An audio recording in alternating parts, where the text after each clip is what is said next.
Почитуван заменик министер, почитувани колеги, почитувана македонска јавност. Денеска имаме комисијска расправа по предлогот на закон за дополнување на законот за трговија. Целта на владата според овој предлог на закон е мерките за превенција од COVID-19 со кои што се воспоставуваше ред и дисциплина кои што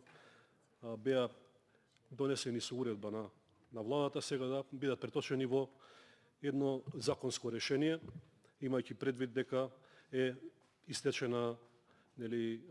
вонредната состојба на територијата на Република Македонија и токму заради тоа владата се одлучува истите овие одредби да бидат законско решение и предложени како предлог на овој закон. Се согласувам со моите претходници кои што имаат суштествени забелешки по овој предлог на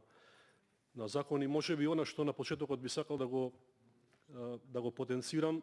е крајно за жал несериозниот однос на представникот од владата, од заменик министерот за економија, кој што на предложениот амандман на почитуваната колешка Лидија, која што го бранеше аргументирано, не е најде за сходно да одговори, односно да даде образложение зошто не го прифаќа овој амандман, што ме наведува на тоа да помислам дека воопшто не е разгледуван овој амандман во работните тела во владата, така да за жал владата сметам дека и нема мислење и кога владата нема мислење најлесно е на заменик министерот да каже дека не го прифаќа амандманот без при тоа да го образложи. Што според мене е несериозно. Прво е несериозен однос према целната група на која што се однесува овој закон, а тоа се трговците на мало. Потоа е несериозен однос спрема собранието и спрема нас пратениците, затоа што ние не сме тука заради себе или заради едни за други, туку односно извршна или законодавна власт, туку сме за граѓаните, а во случајов на една целна група која што е силно погодена од COVID-19 пандемијата, односно трговците на мало, кои што претрпеа огромни штети поради работењето, односно неработењето во овие вонредни несекојдневни услови во кои што покрај другото вработените во овие дуќани, маркети и така натаму беа силно запатени од пандемијата. И второ, тоа секако влијаеше и на нивниот промет, на нивната заработка и создаде несогледливи штети по нивното работење. И денес кога говориме за еден предлог на закон, повторно за оваа целна група, повторно имам чувство дека владата сака да донесе избрзано решение кое што не е подкрепено со никаква анализа. Сметам дека и не се ниту прашани трговците на мало кое е нивното мислење за овој закон, дали имаат можност да ги спроведат овие мерки во целост, кои што ги бара владата, односно Министерството за економија преку овој закон за вршење на трговија на мало. Какви се нивните можности да ги спроведат овие мерки и дали се спремни и подготвени да платат енормна казна, односно глоба, како што е во случајот 1500 евра, доколку не исполнат некои од овие услови. Имајќи предвид дека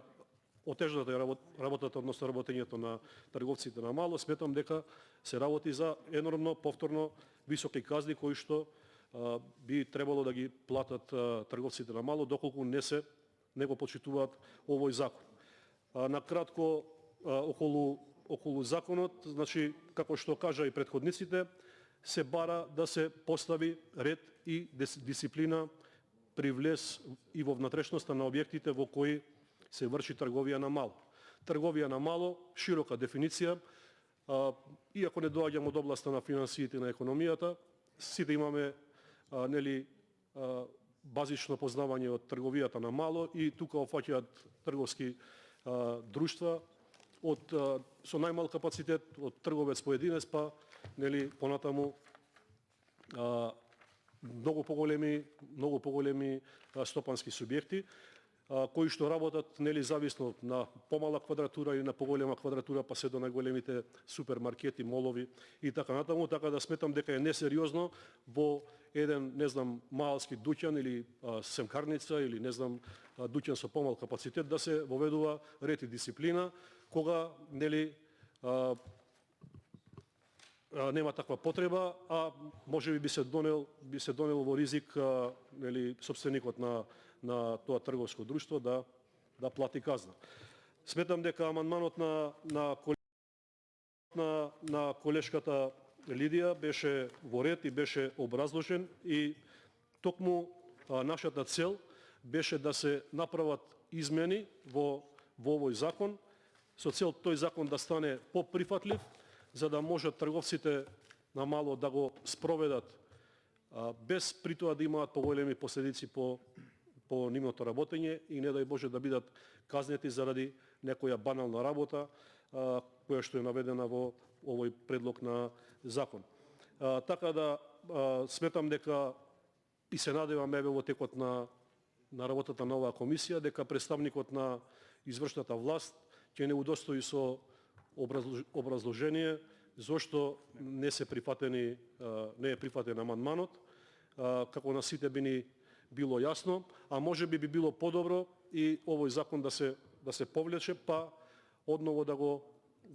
го преформулира владата и да ги земе во предвид овие амандмани односно амандманот кој што го предлагаме како пратеничка група. Ви благодарам.